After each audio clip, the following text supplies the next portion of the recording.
আজকে আমরা আম পাড়তে গেছিলাম আমার মামার বাড়িতে। অ্যান্ড আজকে আমরা আম মাখা করব।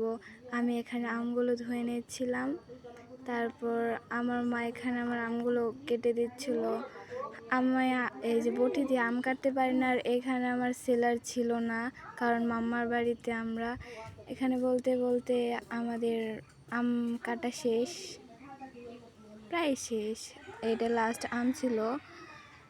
তারপর এই যে আম কাটা সবগুলো শেষ, আর এখানে 2টা মা রেখে দিয়েছিল, আর এখানে আমি সেলার করছিলাম সবগুলো, কারণ আমাকে আম মাখা করতে হবে। কারণ আমার আম মাখা অনেক মজা, তাই নিজের প্রশংসা এখন থেকে নিজেই করতে হয়।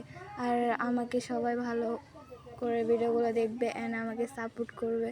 আমি নতুন নতুন ভিডিও বানাচ্ছি, তো এত পারি না, অ্যান্ড আমি একাই এডিটগুলো করি।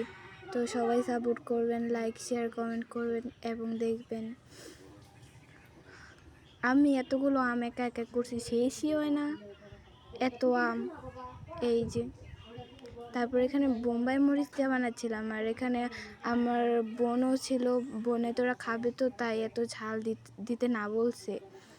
আমি কথাও ভালো করে বলতে পারতেছি না, কারণ আমার অনেক নতুন ভয়েস ওভার দিচ্ছি তো তাই।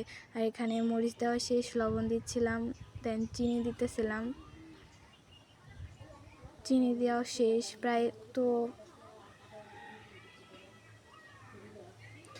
আমি এখন এই যে কাসুন্দ দেবো। আমার না ফ্রিজে কাসুন্দ থাকে, তো এক সাইডে এই যে কাসুন্দর যে গুঁড়াগুলো থাকে না, ওইগুলো আলাদা হয়ে যায়, তো ঝাঁকায় নিতেছিলাম। নিতে আমি এখন ঢং করে ঢালতে যাই, বেশি ঢাইলা দিছি। তারপরে আর কি মনে করছি ঝাঁস হবে, তারপরে খাই দিই না, ভালোই হয়েছে, ঝাঁস হয় নাই। দেন মাখাইতেছিলাম, অনেক ভালো করে মাখতে হয় ভর্তাতে, বিশেষ করে আম ভর্তাতে, না হলে আম ভর্তা ভালো হয় না। মাখাচ্ছিলাম। আমি এখানে আরেকটা মরিচ দিতে চাইছিলাম, কিন্তু দিতে পারিনি।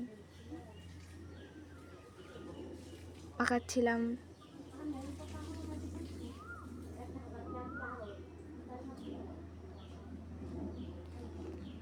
এখানে আমার দেন মাখা শেষ, সবগুলো মাখা শেষ। এখানে ঢং করছিলাম আমি, মানে আর একটু মাখাতে চাইছিলাম, বাট ভিডিও করতে হবে তো।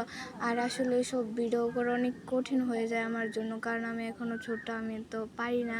আর দেন আমি পড়াশোনা করতেছি, পড়াশোনার ফাঁকে এগুলো করা অনেক কঠিন হয়ে যায়, তাও করার চেষ্টা করতেছি। সবাই সাপোর্ট করবেন। এই যে আমাদের আম ভর্তা শেষ ফাইনালে, অনেক মজা হয়েছিল। সবাইকে ধন্যবাদ।